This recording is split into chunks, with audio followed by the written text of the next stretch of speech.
오늘 저희가 함께 깊이 파고들 자료는요.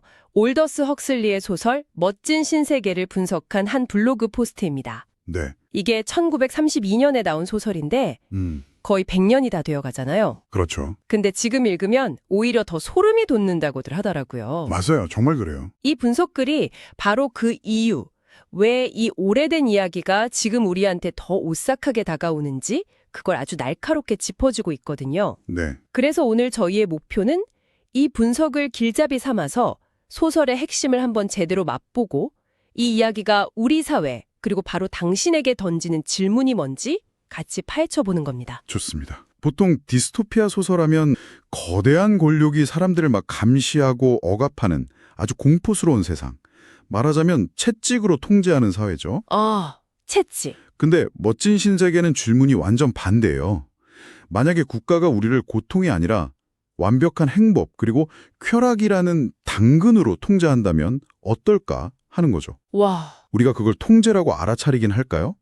아니 굳이 저항하고 싶다는 생각조차 들까요? 생각도 못할 것 같은데요? 사람들이 고통을 피하는 수준을 넘어서 오히려 자신의 억압을 진심으로 사랑하게 되는 세상을 그렸다는 점, 이게 이 소설을 정말 특별하고 무섭게 만드는 핵심입니다. 억압을 사랑하게 된다는 말부터가 정말 충격적이네요. 그럼 그 완벽한 행복이 어떻게 지옥을 만들어내는지 멋진 신세계의 세계관부터 한번 들어가 보죠. 네, 2540년, 포드 기원 후 632년의 런던. 자동차왕 헨리 포드를 거의 신처럼 숭배하는 세상이죠. 네 맞아요. 여기서 가장 먼저 충격을 주는 설정은 인간이 더 이상 엄마 뱃속에서 태어나는 게 아니라 공장에서 생산된다는 거잖아요. 네, 중앙 런던 부하 조건화 센터라는 곳에서 말 그대로 컨베이어 벨트를 타고 인간이 만들어져요. 보카노프스키 공정이라는 기술이 나오는데 이게 하나의 수정란을 96개까지 복제해서 똑같은 쌍둥이를 대량 생산하는 기술이에요. 96명이요. 네. 그러니까 뭐 개성이나 특별함 같은 건 애초에 있을 수가 없는 거죠. 와. 그러다 보니까 어머니, 아버지 같은 단어는 입에 담기 민망한 아주 추잡한 욕설처럼 취급돼요. 생각만 해도 기괴하네요. 가족이라는 개념 자체가 아예 사라진 사회군요. 완전히요. 그렇게 공장에서 찍어낸 인간들은 또 철저한 계급사회에서 살아가고요. 그렇죠. 최상위 지배계급인 알파부터 거의 뭐 생각하는 기계처럼 일만 하는 엡실론까지 5계급으로 나뉜다고 하죠. 맞아요. 근데 이 계급이 정말 무서운 게 태아 시절, 그러니까 병에 담겨 있을 때부터 이미 모든 게 결정된다는 거예요. 태어날 때부터요? 네. 이를 들어서 하층 계급인 뎁실론의 배아에게는 일부러 산소 공급을 줄여요. 지능이랑 신체 발달을 억제하는 거죠. 세상에. 그리고 태어난 후에는 잠자는 동안 계속 속삭여주는 수면 학습을 통해서 자기 계급에 만족하고 다른 계급을 경멸하도록 세뇌를 시켜요. 어떤 식으로요? 나는 알파가 아니라서 다행이야. 너무 힘들게 공부해야 하잖아. 나는 엡실론이라서 행복해. 뭐 이런 식으로요. 자기 운명을 사랑하도록 그냥 프로그래밍 되는 거네요. 바로 그거죠. 그런데 살다 보면 아무리 세뇌를 당했어도 불행이나 불안을 느끼는 순간이 오지 않나요? 그런 감정들은 어떻게 통제하죠? 바로 그 지점에서 이 사회 최고의 발명품, 소마가 등장합니다. 그 유명한 소마. 네. 어떤 종류의 스트레스나 슬픔, 불안이 1g이라도 느껴지면 그냥 소마 하나를 먹으면 돼요. 그럼요. 그럼 즉시 모든 걱정이 사라지고 행복감에 취하게 되죠. 부작용도 숙취도 없는 완벽한 마약이에요. 와. 이게 바로 분석글에서 지적한 당근을 통한 지배의 핵심 도구인 셈입니다. 누구도 고뇌하거나 저항할 필요가 없어요. 그냥 소마 하나리면 되니까요. 듣기만 해서는 정말 유토피아 같기도 한데요. 고통이 없다니. 그렇죠. 그게 함정인 거죠. 이 완벽하게 통제된 세계에 균열을 일으키는 인물들이 등장하면서 본격적인 이야기가 시작되죠. 먼저 버나드 마르크스라는 인물. 네. 알파 계급인데 키가 작고 왜소하다는 신체적 콤플렉스 때문에 이 사회에 좀 겉도는 인물이죠. 그리고 레니나 크라운이라는 여성도 중요해요. 베타 계급인데 아주 매력적이고 이 세계관의 가치에 완벽하게 순응하는 인물입니다. 체제 수능적인. 네.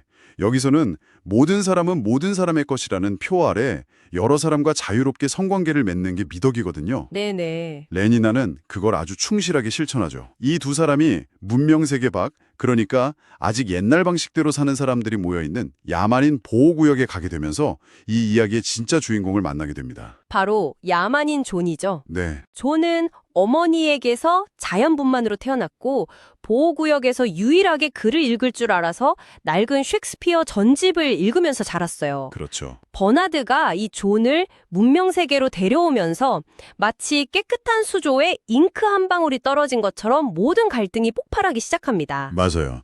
존이 처음 런던에 와서 하늘을 나는 자동차들을 보면서 셰익스피어의 희곡 템페스트에 나오는 대사 "오 멋진 신세계여"를 외치면서 감탄하거든요. 아, 그때 거기서 나온... 네. 하지만 그 감탄은 아주 빠르게 환멸로 바뀌죠. 특히 레니나와의 관계에서 그 비극이 아주 극명하게 드러납니다. 사랑에 대한 관점 차이가 너무 컸던 거죠. 네. 존에게 사랑은 셰익스피어의 비극처럼 순수하고 고결하고 때로는 고통까지 감수해야 하는 숭고한 감정이에요. 그래서 레니나를 사랑하게 됐을 때 그녀를 위해 시험을 통과하고 자신을 증명하고 싶어 하죠. 그런데 레니나는 레니나에게 사랑이나 연애는 그냥 즐거운 육체적 쾌락, 일종의 스포츠 같은 거거든요. 그래서 존이 사랑을 고백하니까 "그럼 당장 옷을 벗어요" 라고 반응을 하죠. 와, 존의 세계가 무너지는 순간이네요. 바로 그렇죠. 이 갈등이 극에 달하면서 존은 결국 세계 통제만 중 한 명인 무스타파 몬드와 대면하게 되죠. 이 장면이 소설의 하이라이트라고 분석글에서도 강조하고 있더라고요. 네, 맞습니다. 안정적인 행복이냐 아니면 고통을 감수하는 자유냐 두 가치관이 정면으로 충돌하는 거죠. 맞아요. 몬드는 우리는 고통과 불안을 없애고 모두에게 안정적인 행복을 주었다고 주장하고, 존은 나는 불행해질 권리를 원한다고 외치죠. 늙고 추해질 권리, 고통받을 권리, 굶주릴 권리까지도요. 이 대립이 바로 소설 전체를 관통하는 심장부입니다. 자, 그럼 여기서부터가 정말 흥미로워지는 지점인데요. 분석 자료가 지적하듯이 어떻게 1932년에 쓴 소설이 21세기 지금 우리의 모습을 이렇게까지 정확하게 예언할 수 있었을까요? 그러니까요. 소름 돋는 현실과의 연결고리들을 하나씩 짚어보죠. 가장 먼저 이야기하는 게 역시 소마네요. 네, 자료에서는 현대인들이 불편한 감정을 견디지 못하고 너무 쉽게 약물에 의존하는 경향을 꼬집어요. 아, 우울하면 항우울제를 먹고, 불안하면 신경 안정제를 찾고, 잠이 안 오면 수면제를 먹죠. 물론 치료 목적으로 꼭 필요한 경우도 많지만, 네, 물론이죠. 헉슬리가 경고했던 건 슬픔이나 불안 같은 부정적인 감정을 성찰의 계기로 삼기보다 그냥 즉각적으로 제거해야 할 문제로 취급해버리는 태도예요. 그러고 보니 저도 가끔 머리가 복잡할 때 그냥 아무 생각 없이 유튜브 쇼츠나 릴스를 몇 시간씩 넘겨볼 때가 있거든요. 다들 그렇죠. 그것도 일종의 현대판 소마가 아닐까 싶어요. 생각하는 고통을 잠시 잊게 해주니까. 정확한 비유네요. 이게 수면 학습과도 연결되는 것 같아요. 소설에서는 잠자는 동안 특정 메시지를 주입하는데 지금은 우리가 깨어있는 동안 소셜미디어 알고리즘이 그 역할을 하는 거잖아요. 정확합니다. 내가 뭘 좋아하는지 나보다 더 잘하는 알고리즘이 계속해서 맞춤형 컨텐츠와 광고를 추천해주죠. 맞아요, 맞아요. 무심코 그걸 소비하다 보면 어느새 내 취향과 생각이 그 알고리즘에 의해 조종당하고 있다는 느낌을 받게 되고요. 이게 자발적인 선택처럼 보이지만 사실상 거대한 시스템이 설계한 길을 따라 걷고 있는 건 아닌지 질문하게 만들죠. 소설에 나오는 쾌락 영화, 그러니까 촉감 영화라는 것도 정말 기가 막힌 예언 같아요. 아, 그거요? 시각, 청각뿐만 아니라 촉각까지 모든 감각을 자극하는 영화잖아요. 네. 이 분석글에서는 이게 깊은 사색이 필요한 콘텐츠 대신 넷플릭스, 게임, 포르노처럼 즉각적이고 강렬한 자극을 주는 콘텐츠에만 몰두하는 현대 문화를 정확히 짚어냈다고 보고 있어요. 맞아요. 우리는 점점 더 참고 기다리는 걸 못하게 되는 것 같아요. 더 빠르고 더 강력한 자극을 끊임없이 원하게 되는 거죠. 네. 심지어 계급 시스템마저도요. 소설에서는 태아 때부터 계급이 정해지지만 분석 자료는 이렇게 묻고 있어요. 부모의 경제력이 자녀의 교육 수준과 사회적 지위를 결정하는 현대 자본주의 사회가 과연 소설 속 세상과 본질적으로 얼마나 다른가? 아, 수저계급론이라는 말이 괜히 나온 게 아니라는 거군요. 바로 그겁니다. 듣고 보니 정말 부정하기가 어렵네요. 그런데 이 소설이 진짜 무서운 지점은 이 세계의 시민 대다수가 진짜로 행복해한다는 사실인 것 같아요. 맞아요. 분석에서도 이 디스토피아의 패러독스를 강조하더라고요. 네. 레니나도 불만이 없고 엡실론 노동자들도 자기 일에 만족해요. 그들의 행복이 세뇌의 결과물이라고 해서 우리가 그걸 가짜 행복이라고 멋대로 단정할 수 있을까요? 바로 그게 이 소설이 우리에게 던지는 가장 불편한 질문입니다. 그들 스스로가 행복하다는데 외부의 우리가 너희는 진실을 모르고 자유롭지 않으니 불행한 거야 라고 말할 자격이 있느냐는 거죠. 그러게요. 이건 아주 오래된 철학적 질문과도 맞닿아 있어요. 플라톤의 동굴에 비유하시죠? 네네. 평생 동굴에 못 껴서 벽에 비친 그림자만 보고 사는 죄수들 이야기요? 맞아요. 그들 중 한 명이 동굴 밖으로 나가 태양, 즉 진실을 보고 돌아와서 우리가 보던 건 다 가짜 그림자야 라고 외치죠. 네. 하지만 다른 죄수들은 어땠나요?